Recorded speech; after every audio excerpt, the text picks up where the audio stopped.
আসসালামু আলাইকুম ভিউয়ার্স, কেমন আছেন সবাই? আশা করি সবাই খুবই ভালো আছেন। আপনারা দেখছেন IT school official YouTube channel. আবার হাজির হয়ে গেছি আমি সুমাই নতুন একটি ভিডিও নিয়ে, নতুন একটি টপিকস নিয়ে। আজকের ভিডিওতে মূলত আমি জানাবো সফটওয়্যার ভার্সেস অ্যাপস দুটির মধ্যে ডিফারেন্সটা কী, বা দুটিকে কেন আলাদা আলাদা বলা হয়, সেই সমস্ত প্রশ্নগুলোর উত্তর জানার চেষ্টা করব আমাদের আজকের এই ভিডিওতে। তো চলুন শুরু করা যাক। তো অনেকের মধ্যেই এমন ধারণা রয়েছে সফটওয়্যার বা অ্যাপস দুইটাই সেম, কিন্তু যেগুলো মোবাইলে ব্যবহার করা হয় সেগুলোকে বলে অ্যাপস, আর যেগুলোকে কম্পিউটারে ব্যবহার করা হয় সেগুলোকে বলে সফটওয়্যার। তো বিষয়টা কিন্তু মোটেই এমনটা নয়। মূলত সফটওয়্যার আমরা তাকেই বলতে পারি যেই সমস্ত অ্যাপ্লিকেশনগুলো নিজে নিজেই পরিচালিত হতে পারে এবং একই সাথে মাল্টিটাস্কিং অপারেশন করতে পারে। যেমন আপনাদেরকে একটা এক্সাম্পল দেই। ধরেন আপনি একটা বাইক চালাচ্ছেন, তো একটা বাইক চালাতে গেলে আপনাকে নিজেই বাইকটাকে নিয়ন্ত্রণ করতে হবে। বাইকটা কত নম্বর গিয়ার থাকবে, কতটুকু স্পিডে যাবে, কোথায় থামবে, কোথায় তার গন্তব্যস্থান, সেই সমস্ত বিষয়গুলো কিন্তু যে রাইডার থাকে সেই নিয়ন্ত্রণ করে। অর্থাৎ মোটরসাইকেলের জন্য একটি ড্রাইভার বা একজন পরিচালকের প্রয়োজন পড়ে। কিন্তু যদি আমি আপনাকে একটা অটোপাইলট কারের কথা বলি, তার কিন্তু নিজস্ব কোনো পরিচালকের প্রয়োজন হয় না। সে নিজেই নিজেকে নিয়ন্ত্রণ করে, অর্থাৎ সে নিজে নিজেই চলতে পারে। কোথায় ব্রেক লাগাতে হবে, কোথায় থামতে হবে, কোথায় যেতে হবে, সেই সমস্ত বিষয়গুলো কিন্তু সে জানে। তার মানে এই মোটরসাইকেল এবং অটোপাইলট কারের মাঝে যেই ডিফারেন্স, সফটওয়্যার এবং অ্যাপসের মধ্যে ঠিক ততটুকুই পার্থক্য। আমি যেরকম বলেছিলাম যে সফটওয়্যার তাকেই বলা যায় যেগুলো নিজে পরিচালিত হতে পারে এবং তার মধ্যে মাল্টিটাস্কিং করা যায়, যেমন ওএস অর্থাৎ অপারেটিং সিস্টেম। আমাদের যে অপারেটিং সিস্টেমটি আছে সেটি নিজে নিজেই চলতে পারে।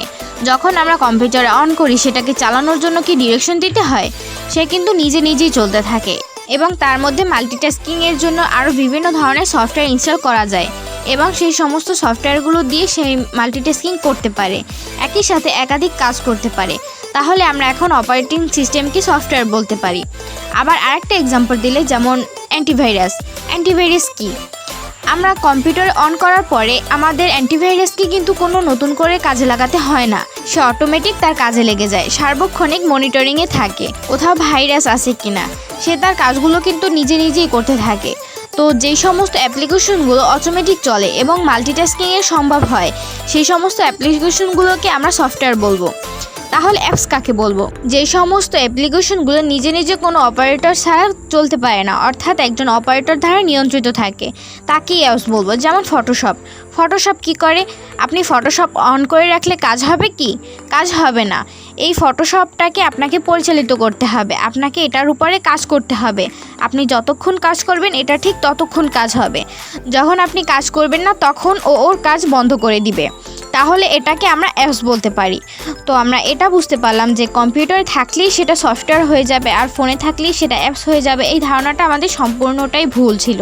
আমার মোবাইলের ক্ষেত্রেও সফটওয়্যার রয়েছে।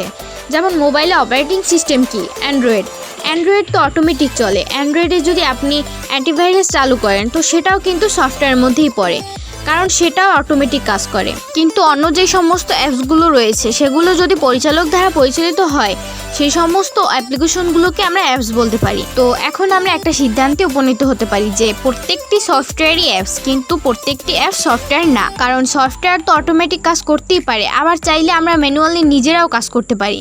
যেমন অ্যান্টিভাইরাস তো অটোমেটিক কাজ করে, আবার চাইলে আমরা ম্যানুয়ালি নিজেরাও করতে পারবো। তো ভিউয়ার্স, এই ছিল আজকের ভিডিওটি, যেখানে আমি বোঝাতে চেয়েছি সফটওয়্যার এবং অ্যাপসের মধ্যে ডিফারেন্সটা আসলে কি। আশা করি এটি বুঝতে পেরেছেন। যদি ভিডিওটি ভালো লেগে থাকে তাহলে লাইক, কমেন্ট করে আপনাদের মূল্যবান মতামতটি জানাবেন এবং আমাদের চ্যানেলে নতুন হয়ে থাকলে সাবস্ক্রাইব করে আমাদের পাশেই থাকবেন। ধন্যবাদ। আল্লাহ হাফেজ।